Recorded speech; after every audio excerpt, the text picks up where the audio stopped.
కూర్చోండి. అందరికి వందనాలు. దేవుడు మిమ్మల్ని నడిపించారు. బైబిల్ ఎగ్జామ్ రాసినటువంటి చేతులు ఎత్తండి. బైబిల్ ఎగ్జామ్ రాసి పాస్ అయిన వాడు అందరూ కాదు, పాస్ అయ్యి ఇక్కడికి వచ్చినటువంటి వారు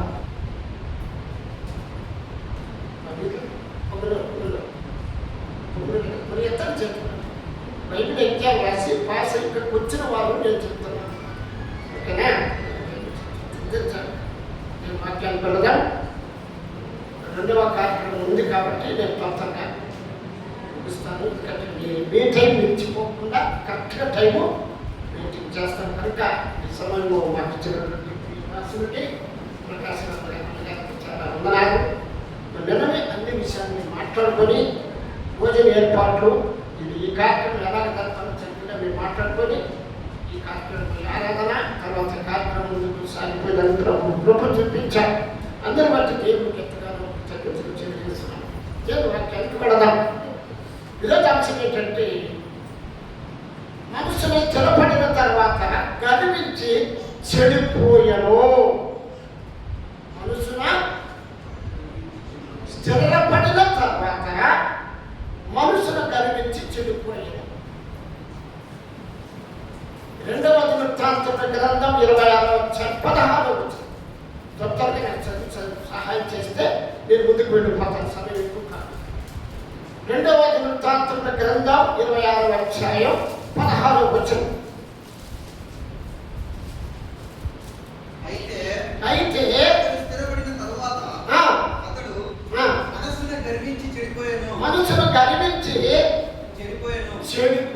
చాలా చాలా వందనాలు. ఇద్దరు వ్యక్తుల గురించి నేను చెప్తాను. బైబిల్లో ఉన్నవారు ఇద్దరు వ్యక్తులు. గర్వము చాలా భయంకరమైన చేదు వస్తువు. ఒక చేదు వస్తువును ఎవరు నోట్లో పెట్టలేము. కోడికి చేదు ఉంటారు.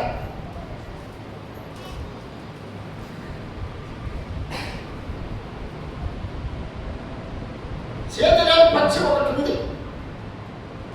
చేతులేని పక్షి ఒకటి ఉంది. చెప్పగలరా ఎవరైనా? అయ్యా రైట్. పాపం ఉండదు. అన్ని పక్షులకు చేతి తిత్తి ఉంటాయి. చేతి తిత్తిని బట్టి నేను కోడిపోయాలంటే భయం. ఎందుకంటే అది పగిలిందంటే ఆ చికెన్ పనికిరాదు. నువ్వు కడుగు 4 సార్లు కడుగు. ఆ చేతి అనేది చికెన్ నేను పాస్తాను కానీ దాన్ని వేరు చేసింది నా వల్ల కాదు. ఎందుకంటే అది చాలా భయంకరమైన చేదు. కాబట్టి దేవుడు పెట్టారా ఇద్దరు వ్యక్తులు దేవుడు ఎంతగానో జీవించాడు. ఉన్నతమైన స్థానము దేవుడు ఇచ్చాడు. ఆ ఉన్నతమైన స్థానం ఇచ్చిన దేవుడికి నువ్వు కృతజ్ఞతలు చెల్లించాలి. కానీ గర్వపడితే వారి జీవితాన్ని దేనికి పనికి రాకుండా తిప్పలు అయిపోయినారు ఇద్దరు.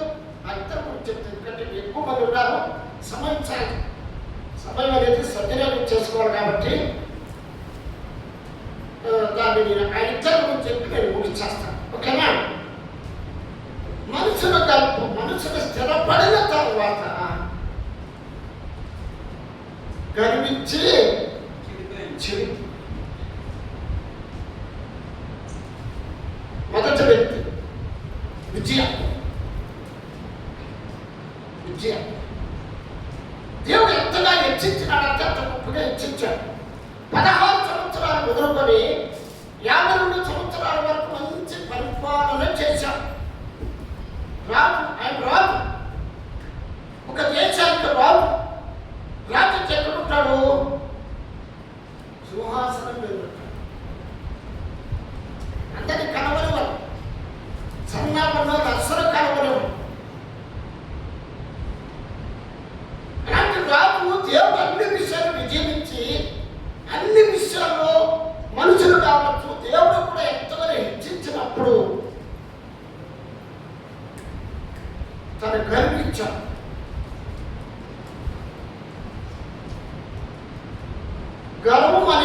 సొమ్ము కాదు. గర్వం అనేది ఎప్పుడు వస్తుంది? ఆస్తిపాస్తులు విస్తరించినప్పుడు వస్తుంది.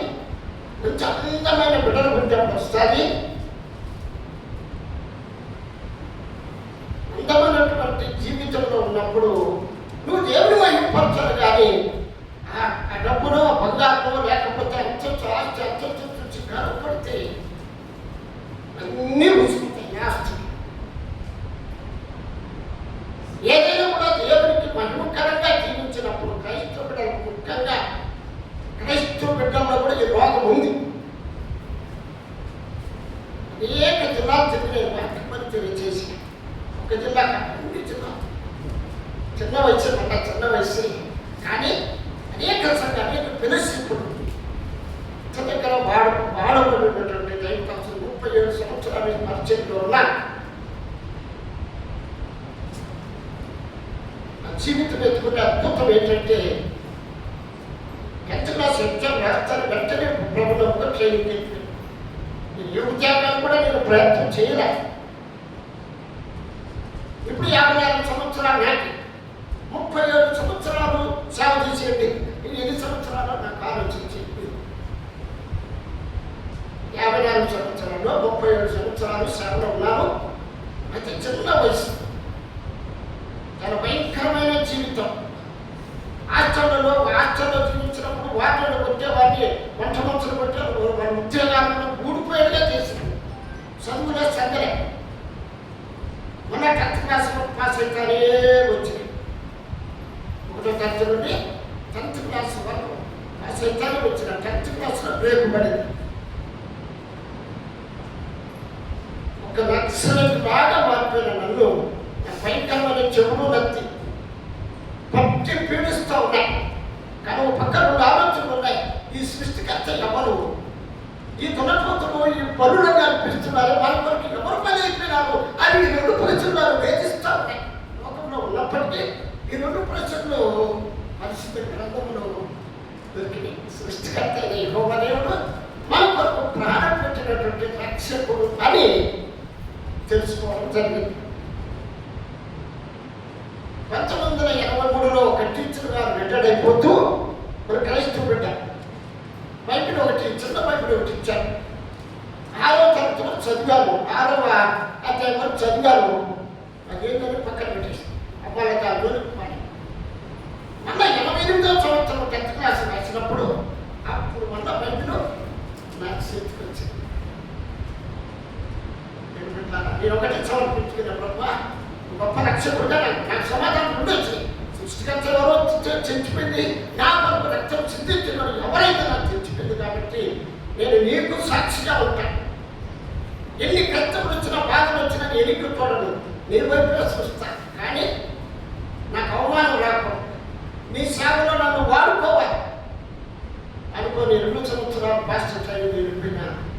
ఆ రోజు నేను ఈ రోజుకు ఎన్నో భయంకరమైన శ్రమలు, ఎన్నో భయంకరమైన హింసలు, సాగు కూడా లోనైపోయి 2 సార్లు సాగుకు లోనైపోయాను. 2002, 2021 అనేక మంది దైవజనులు తయారు చేశాను. గొప్ప లిస్టులో అది ప్రభు మనుషుల దగ్గర ఉన్నది కానీ దేవుని దగ్గర ఉంటుంది లిస్టు. మీరు ఎవరైనా అడగండి, ఎంతమంది తయారు చేశారు సేవకుని అడగండి, ఎవరు చెప్పలేరు. ఉదాహరణకి ఇద్దరు, నేను 25 మందిని దేవుని సేవకులు తయారు చేసి అక్కడ పలమనేరులో 2 ఉన్నారు, వాయుపాడులో 2 ఉన్నారు, రాజంపేటలో పరిచయం చేసినప్పుడు అక్కడ ఉన్నారు. నకిరేడిపల్ల, రాజంపేట ఈ 2 ఏరియాలో నేను పరిచయం చేశాను. 37 సంవత్సరాలు సర్వీస్. ఏమంటున్నారా? ఆ పరిచయం దేవుడు చూసి చనిపోవాల్సిన నన్ను ఇచ్చిగలరా? కాబట్టి విద్యను దేవుడు ఎంతగానో ఆశీర్వదించినప్పుడు తను ఏం చేశాడు? గర్వపడ్డ. అందుకే ఆయన గురించి మాట, అతడు స్థిరపడిన తర్వాత మనుషులు గర్వించి ఏమి జరిగిందంటే మందిరంలో దైవదాసులు 8 మంది ఉన్నారు. చూడండి 2వ అధ్యాయం గ్రంథం 1 చదవండి. నేను 12 ముందుకు దాన్ని బాగుంటాను. ఎక్కువ సమయం లేకుండా నేను ముందుకెళ్తే బాగుంటా. 17వ వచనం. యాజకుడైన అజర్యాయు అతనితో ధైర్యవంతులైన యెహోవా యాజకులు 8 మంది అతని వెంబడి లోపలికి పోయి వారు రాజైన ఉజ్జియాను ఎదిరించి ఉజ్జియా యెహోవాకు ధూపం వేయుటకై రచించుకున్న అహరోను సంతతి వారైన యాజకుల పనియే కానీ నీ పని కాదు. పరిశుద్ధ స్థలములో నుండి బయటకు పోము, నీవు ద్రోహం చేసి ఉన్నావు. చాలు. రాజుకి ఇచ్చిన పని ఏంటి? ప్రజలను ఆదరించుకోవడము, ప్రజలకు చెప్పిన మాటలు ప్రజలను గౌరవించుకోవడం. ప్రజలు ఆయన పని ఏంటంటే మందిలోకి వచ్చేసాడు. 8 మంది దైవజనులను యాజకులను ధిక్కరించి తాను ధూపం వేయటకు ముందుకు వెళ్ళి పెట్టుకున్నాడు. దైవజనుడే. దైవజనునికి ఎవరు సాక్షాలు? ముఖ్యమంత్రి వచ్చినా కూర్చోవాలి, ప్రధానమంత్రి వచ్చినా కూర్చోవాలి. ఇక్కడికి వచ్చేదానికి అధికారము నేను ఒక అభిషేకించబడిన దైవజనులు తప్ప ఈ పులిపెట్టి సింహాసనం దగ్గర అర్హత లేదు. అయితే యాజకుడు చేయవలసిన పని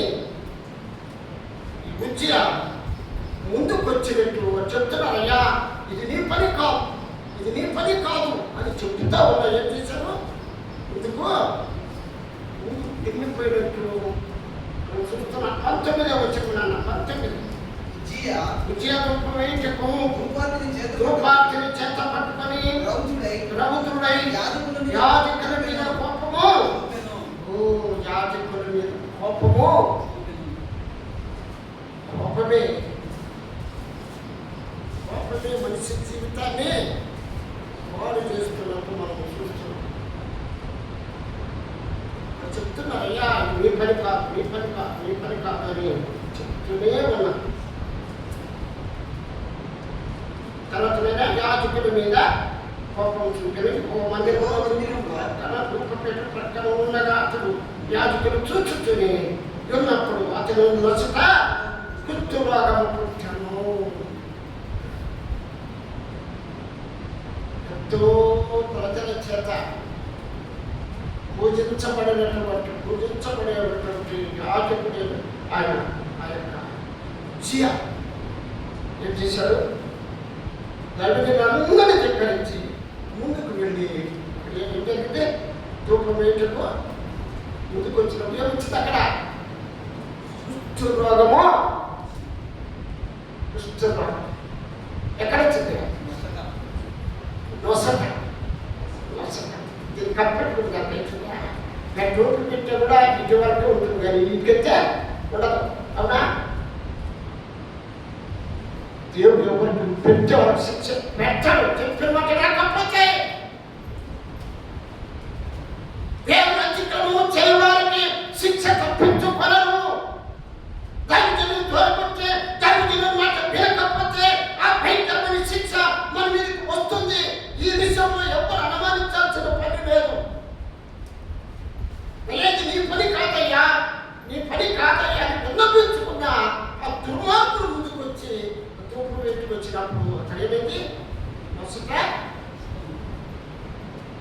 ఇప్పుడు ఒక ప్రత్యేకమైన గదిలో ప్రత్యేకమైన గది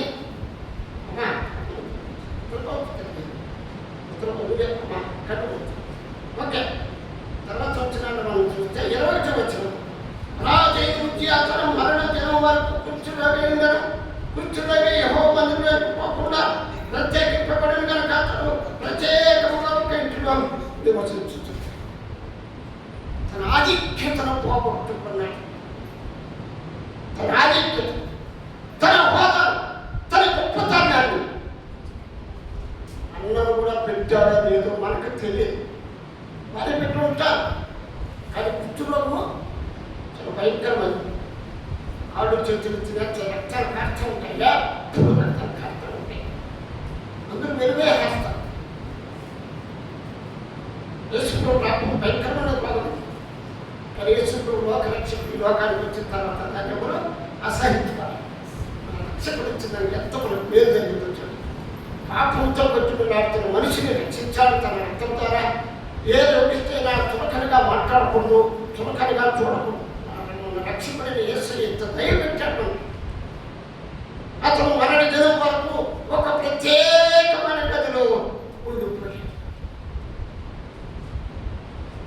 దేవుని బిడ్డ, దేవుని బిడ్డలు ఉంటే మనకు గర్వం ఉండకూడదు. గర్వం ఉంటే పతనమే.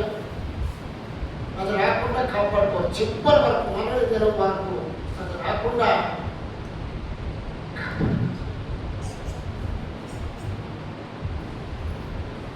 ఆస్తి ఆస్తి దొరికే వాళ్ళు అందరూ అన్నారు, ఏమయ్యా ఆస్తి చేసుకోవచ్చు కదా దానికి 2 పడవలు అయితే భూమి అటు శావే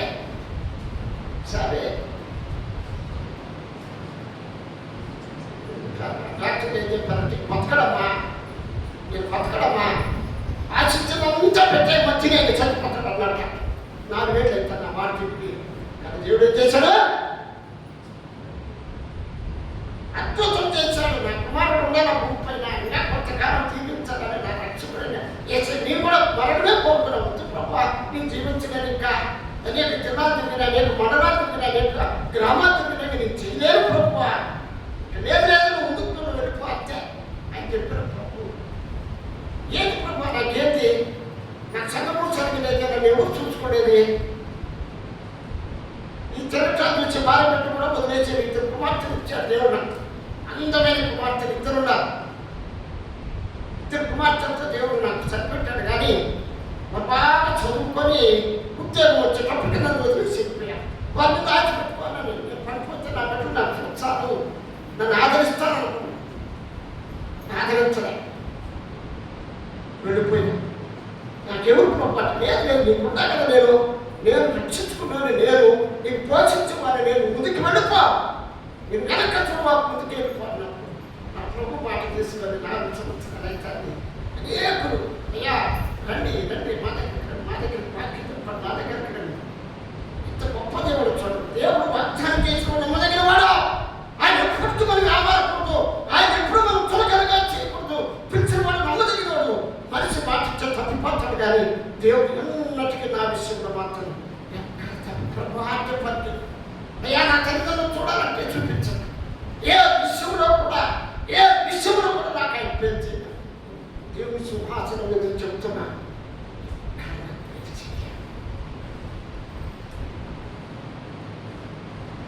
జీవితం నాశనం అయిపోయింది. 2వ వ్యక్తి చెప్పి నేను పూజించాను. 2వ వ్యక్తి లూసిఫర్. 3 దేవదూతలు దేవుని దగ్గర, గాబ్రియేలు, మిఖాయేలు, లూసిఫర్. 3కు 3 పనులు ఇచ్చేసాడు.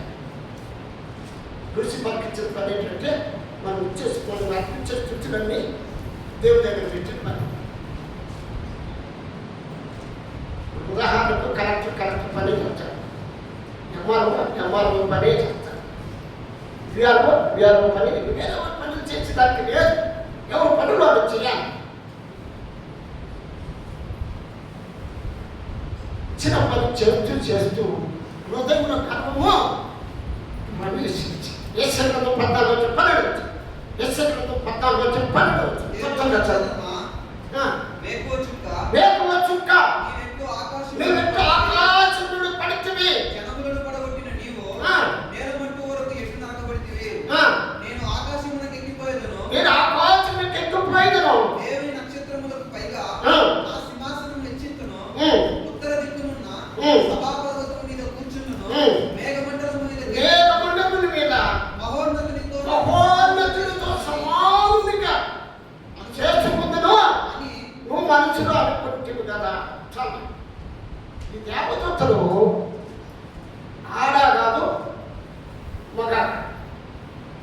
వీరికి చావు లేదు. ఎక్కడైనా బైబిల్లో చూసారా? జాతబాయిగారా బైబిల్లో చూసారా? దేవత చనిపోయింది కదా. మీరు బైబిల్లో ఎక్కండి, లేదు, ఎక్కడ చనిపోలేదు. మీరు ఆడ కాదు, మగ కాదు, చావు లేదు. వాళ్ళ పని ఏంటి? దేవుడు అప్పగించే పని చేయడమే. ఒక్కరికి మూడు పనులు ఇచ్చేసి, ఒకరికి 3 పనులు ఇచ్చేసి. గాబ్రియల్ ఇచ్చే పని ఏంటి? వార్త చెప్పేది. మరి నువ్వు చెప్పాడు, దయాపడుతున్నానా నీకు శుభమగులు గాక, లోకరక్షకుడు నీ గర్భాన్ని జన్మిస్తా. ఆ వార్త చెప్పేసి ఇంకా దేవుని బిడ్డలు ఎక్కడన్నా ఆపదలో ఉంటే వారిని కంచె వేసి కాపాడే బాధ్యత మీకు మనం దిక్కులేని వాళ్ళలాగా ఏడుస్తాం, ఏమో దేవుడు చెడ్డవాడని ఏడుస్తాం, మందిరానికి అక్కడే పెడతాం, షాపు మీద దున్నుకున్నమంట తప్ప. దేవుడు నీ కొరకు ఎంతో ఉపకారం చేశాడు. ఆయన బిడ్డలంగా ఆయన రక్తంలో కడుక్కున్న బిడ్డలకు మనకి ఎంత కాపుదల పెట్టాడో. ఈ సీఎం కూడా నిన్ను ముట్టేదానికి అధికారం లేదు, సీఎం కూడా నిన్ను ముట్టేదానికి అధికారం. ఈ దేవత గర్వించాను. ఆయన పక్కన నేను సింహాసనం వేసుకుంటాను. ఇక ఈ లూసిఫర్ గురించి బాగా వినాలంటే యెహెజ్కేలు గ్రంథం 28వ అధ్యాయము ఇంటికి వెళ్ళాక క్లియర్గా చదువు. ఆయనకి ఇచ్చిన హోదా ఎంత గొప్పది, సమాచారం ఓకేనా చూసేయండి. యెహెజ్కేలు గ్రంథం 28వ అధ్యాయం 1 నుండి 19 వచనాలు చదవండి, నిదానంగా చదవండి. ఆయనకి ఇచ్చినటువంటి హోదా ఎంత గొప్పదో అక్కడ మీకు కనపడతాయి. తనకిచ్చినటువంటి పదవిని, తనకిచ్చినటువంటి హోదాను హృదయంలో గర్వించి చెడుపోయి ఈరోజు శత్రువుగా మనందరికీ ప్రభు దగ్గరికి రాలేకుండా, ప్రభుత్వం కనపరచకుండా చేసే పని వాళ్ళు మొదటి మీరు మా పెట్టారు కాల్చి చేసే పని అదే. తయారీ పని కొడుకు ఏది కాకుండా పోకూడదు ఆరాధనకే అని ఏదో దగ్గర పెట్టేస్తారు. ప్రతి విషయంలో కూడా సంచారం చేసే పని. అని ఒక్కడే పాడయ్యాడు. ఇప్పుడు 1000 మంది 1,00,000 మందిని తన పడిపోయిన దేవతలను కాపాడుకుంటూ దేవుని బిడ్డల్లో దూరి అనేక సమస్యలు, భార్య భర్తలు విడిపేడ చేస్తున్నారు. తల్లిదండ్రులలో దూరి బిడ్డలకు వాళ్ళకి అన్ని రకరకాల సైతాలు చేసి ఈ పన్న దుష్ట పన్నంగా. కాబట్టి 2 వ్యక్తులు సర్వనాశనం వివేక్ లేదు, ఇంకా మార్గం లేదు, ప్రభు దగ్గరకు మార్గం లేదు. బుజ్జి ఒక ప్రత్యేకమైన గదిలో ఉంచిపోయాడు. లూసిఫర్ తనకి ఇచ్చినటువంటి హోదాను మర్చిపోయి శత్రువుగా. మనందరం కూడా క్రీస్తు బిడ్డలం. ఆ గర్వముని చేతు దగ్గరికి రానియకుండా మరణం వరకు నమ్మకంగా ఉంటే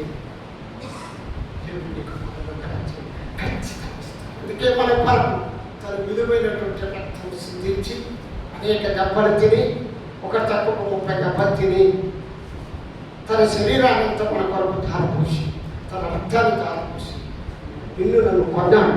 ఈ గర్వంలో కూడా చుమ్మక దాన్ని దూరం చేసుకుంటూ మనకు కాదు మన బిడ్డలు కూడా గర్వం రానికుండా కాపాడుకుంటే సంఘానికి నమ్మకమైన బిడ్డలుగా ఉంటాం, దేవునికి ప్రియమైన బిడ్డలుగా ఉంటాం, మనలోకి రాజ్యం చేరేదానికి ఏమాత్రం కూడా సందేహం లేకుండా ఉంటాం. కాబట్టి లోక సుఖభోగాలతో మనకు పని ఉంది. కానీ నా చిన్నప్పుడు చెప్పండి, 4 ఏళ్ళ క్రితం డాడీ రోజు తిరిగేసాం, నువ్వు మా దగ్గరికి వచ్చేటాడు మేము భక్తం, నువ్వు సాకడ వద్దమ్మా అది కూర్చో అంటారు. సాగు పని అది కూర్చో అంటారు. నేను సమర్పించుకున్నా, నేను సంతృప్తి నీ పనిలో ఉంటాను. ఇప్పుడు వాళ్ళు పెడతారనిపోతే నా దర్శనం ఏం కావాలా? ప్రాంతాన్ని ఆ రోజు నుండి ఈరోజు కాదు నేను మాట్లాడగలిపో నా దేవుడు నాకు ఎక్కువ. నువ్వు రమ్మంటే నేను వచ్చాను కాదు. ఇద్దరు మంచి ఐశ్వర్యవంతులు అయిపోయినా, మంచి చదువు, మంచి ఉద్యోగం, ఇద్దరు ఉద్యోగాలు చేస్తున్నాను. నేను ఆ కూర్చుంటే సుఖంగా పెంచగలను. కానీ ఆ సుఖం నాకు వద్దా? నా దేవుడితోనే, నా దేవుడు నచ్చిన వరకు, నా మరణ పర్యంతం వరకు నా కొరకు రక్తం నచ్చివాడిని నన్ను పశువులు వేపుకి నన్ను దేవుడు రక్షించి తన రాజ్యాన్ని వాసించాడు.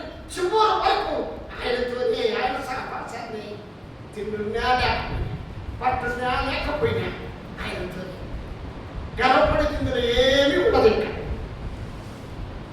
కాబట్టి దేవుడికి ఇచ్చినటువంటి కాపాడాన్ని బట్టి మీరందరూ కూడా అదృష్టవంతులు. మందిరం నేను పెద్ద అవస్థపడి నేను వచ్చాను ఇంట్లోకి మీరు కాటిలో కూర్చొని మీరు చక్కని మందిరం ఇచ్చారు దేవుడు. ఈ మందిరాన్ని మీరు కాపాడుకుంటూ మీరు కూడా ఇతరులకు సాక్షి చెప్పి ఉత్సవాన్ని తీసుకురండి. ఏడో జనం ఎక్కడ ఉంటాడో నాకు నువ్వు ఏం చేసినావు, ఏం చెప్తావు నువ్వు? నేను కూర్చున్నానయ్యా, ఆరాధన చేశానయ్యా, దశభాగం ఇచ్చానయ్యా, కాలికేశానయ్యా అంటే కుదరదా? నువ్వు కూడా నీ పొరుగు వాళ్ళకి చెప్పి పుచ్చుకురావాలి. అది లెక్క వచ్చాను ఆయా నా కొడుకు నువ్వు ఏం చేసినావు మాట్లాడినప్పుడు ఏం చెప్తావు? నీ కొడుకు నీ ప్రాణం పెట్టాలి, నా కొడుకు నువ్వేం చేసినావు? నా పుచ్చుకులు వచ్చాయి. అందుకే అక్కడ వాళ్ళు అక్కడ చెప్పద్దు, అక్కడ చెప్పవలసిన సాక్షి చెప్పు. మొదటి చెట్టులో ఎంత మారినావు, మార్చాలి కాదు చాలు. ఈ 3 మాటలు చెప్తే అద్భుతంగా మారుతారు. ఈ నూతన ఏది మందిరం తీసుకెళ్తారు. ఆ ఆత్మ నీ పేరు మీద ఉంటుంది, అన్నగారి పేరు మీద. అన్నగారు ఏం చేస్తారు, బలపరుస్తారు. ఓకేనా? అప్పగించినటువంటి గురువులు బలపరుచుకుంటారు. అన్నగారు ఆ గొరికి బాగా వచ్చే ఆ గొరికి బాగా ఇంటికి పోయి ప్రార్థన చేస్తారు. ఆయన మీరు పట్టుకొచ్చే బాధ్యత మీదే, కాపాడుకునే బాధ్యత. ఓకేనా? ఈ రీతిగా చదవాలి, డెవలప్ చేసుకోండి. మరి మందిరం ప్రతిష్ట ముందే నేను ఇక్కడ వాక్యం చెప్పాను. ఈ 2వసారి కాబట్టి ఇద్దరు వ్యక్తులు మీ దగ్గర పెడుతున్న ఉజ్జయ తన హోదాను మర్చిపి గర్వించి పాడైపోయాడు.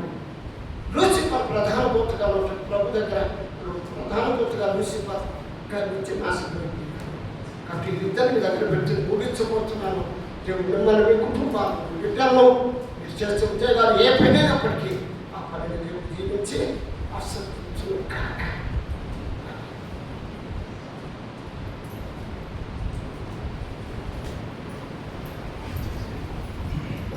దయచేసి అందరూ మోకరించండి, ప్రార్థనలో ఉండండి. వాళ్ళని సమీపించే సమయం పరీక్షించుకొని వాళ్ళు వచ్చే వెళ్దాం. దయచేసి ఎవరు అటు ఇటు చూడొద్దు.